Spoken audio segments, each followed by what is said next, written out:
Hey everybody, Prepper Nurse 1 here. Today is Saturday, October 19th, 2019. So while I'm thinking about it, I want to say this really quickly. Happy birthday to Terry. Her birthday is today, and her husband Lloyd asked me to give her a shout out and wish Terry a very happy birthday, so I want to make sure I did that. So anyway, couple of things I wanted to show you guys, but we're going to talk about something first. I'm going to talk about this topic first, and I think this is something that's hugely important, okay? So we're going to talk about networking. Networking with fellow preppers, getting in contact, meeting fellow preppers, making those contacts and, getting together and talking with like-minded people, okay? And I know a lot of people are like, oh, I don't know anybody, or I'm afraid to meet people because of the information and stuff like that. If you don't ever take a chance, guys, you're never going to know what it's like to meet other like-minded people. If you're going to hide and not take that chance, nothing ever good is going to come of that. You cannot make it with what is coming alone, okay? I've said that over and over again. It's going to take a village to get things squared away, okay? That's just a reality of it. So that's why I think it's really important that while we can, and now while the times are still good, is to try to network with people. Now, I'm going to tell you what, you're going to end up meeting people that you're going to hit it off with, and it's going to be great. And then you're going to have other people that you're going to meet, and you're going to be like, yep, nope, not going to happen, okay? And I'm going to give you an example of that. So today, I'm going to be getting together with a prepper group, not this coming Tuesday, but the following Tuesday, okay? And so I had talked to, the people had contacted me, and they had asked if, I would come out and talk with their group. And I said, absolutely I would, because I have no problem doing that at all. And so then when we were talking, she had called, the wife had called, it was a husband and wife, and she said, would you like to get together beforehand? And so we could meet you beforehand. We'd like to, get together with you. And I said, sure, that's not a problem. So they said, they would either come here or I could go there. Well, I'm kind of cautious about having people come here, to be honest with you, for a first meeting type of situation. Once I meet somebody, then I'm okay with it. But right off the bat, it's kind of like, I would rather meet you there. So I went to their house today. And they're in a town not that far from where I'm at. And so they're pretty local. And turns out to be just absolutely fantastic people. Now, I'm not just saying that because they're probably watching this video. And I also met another couple that is part of their prepper group, and they were very nice people as well. But it's just, you never know until you take that chance. And, my thing is this, with prepping, with meeting other like-minded people, it gives you an opportunity to share information, to bounce ideas off of each other, to have a situation where you can learn from each other, which is fantastic. And I'm going to tell you what, guys, and I think this is really important. I think most preppers, I'm not going to say all because there's never an all category with people, but I think most preppers are decent people. I absolutely think that they're decent people. I think that their heart is in the right spot, and they have good intentions as far as meeting with people, talking with people, and stuff like that. So I think that's that's why you take the chance. You know what I mean? If you don't ever take that chance, you're never going to find out if you're going to meet people that are decent, that could help you and you help them at the same time. You know what I mean? And with networking. And these people, they have their own little group, and they have an area, and it's all family. And I saw their whole area there, and it was absolutely beautiful. Nice setup for them, and perfect for them. But like I said, to get that affiliation and to have that network in place ahead of time, once SHTF happens, then okay, well, we're here, our group is here. we know there's another group over here and we're friendly with that group. Instead of coming up on that group down the road and maybe they shoot you instead of asking, you know, who's there first, you know what I mean? Those type of things. So if you make those links and affiliations, that's somebody, when I've talked about bartering, that would be somebody that you could barter with because you've already had that affiliation, you've already had that connection. You maybe have gotten together and chatted and sat down and had a cup of coffee and talked prepping and you know, and work together now while things are still good. Are you guys tough guys? Are you guys tough guys? Yes. So, but anyway, I think that that's a great thing to do. So after an event, now you have another group, another prepper group that's, you know, that you're on good terms with, that you could barter with. That's a win-win situation all the way around.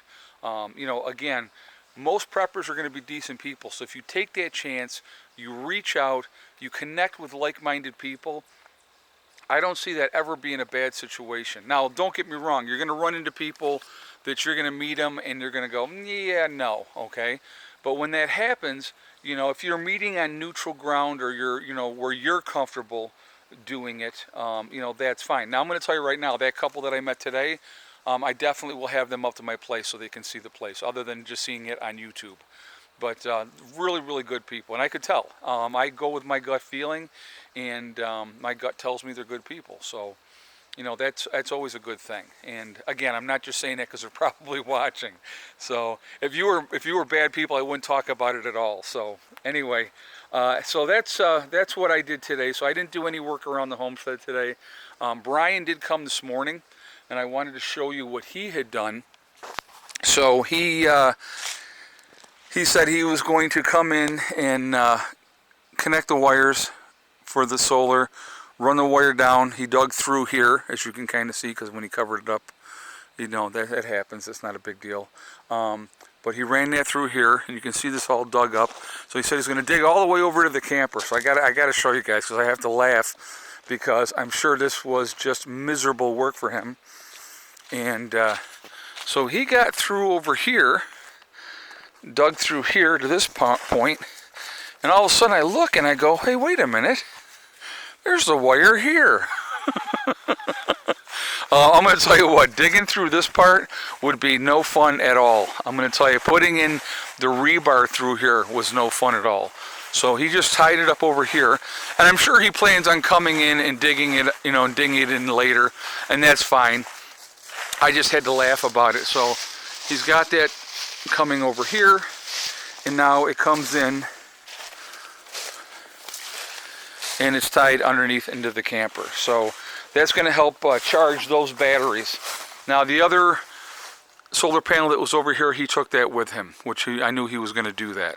So that's why we wanted to get those ones hooked in, so that he could utilize that power to help keep the batteries charged up in the camper. So that's what he was doing today, and plus he had to get on top and do a new coat on part of the roof where it was had blown up.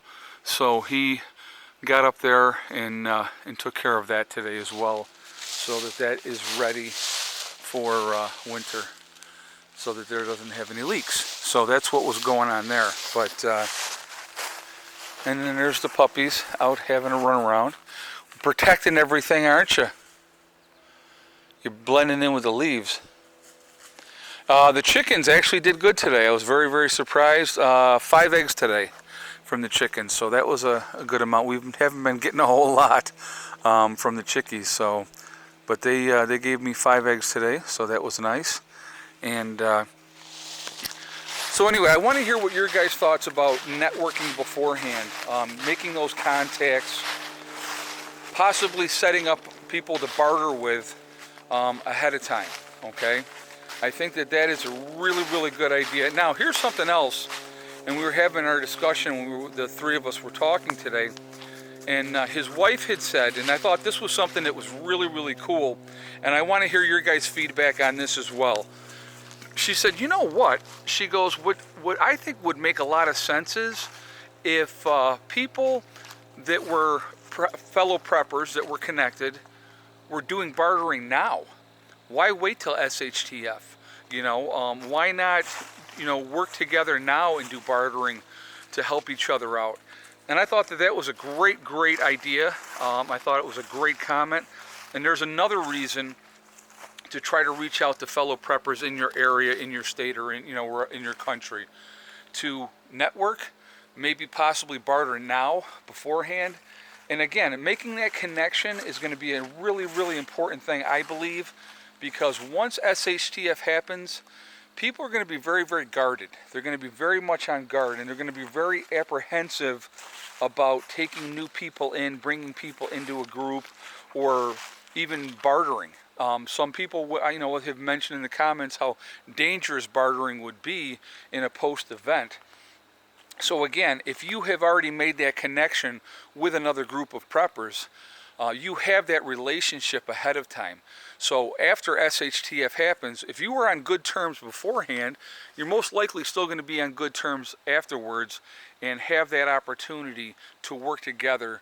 And maybe there's something that they need that you have, and or vice versa. And it's just a very mutually beneficial thing for both groups. So like I said, guys, I want to hear your feedback on this topic. I think it's an important topic. And I think it makes a lot of sense to do this now. So I definitely want to hear what you guys have to say. Remember, guys, we're all in this together. That's important to remember. And remember also to hug and kiss the ones you love. Tell them every single day. Tomorrow is not guaranteed. We never know what's going to happen in life, so it's really important to tell the people that you care about every single day how you feel. Also remember, guys, STD. It's one step at a time, one thing at a time, and one day at a time. Whatever you're trying to do, whatever you're trying to accomplish, you can do it. The only one that's going to stop you from getting there is yourself. Nobody else can stop you. We had our first frost last night here at the homestead. It got down. It was cold last night. It is chilly right now. I was actually out on the motorcycle. But we hit 61, I think, today here, is what they were saying. But it was a really chilly start this morning. So anyway, guys, I will talk to you all later. I hope everybody's doing well. Prepper Nurse 1 out for now.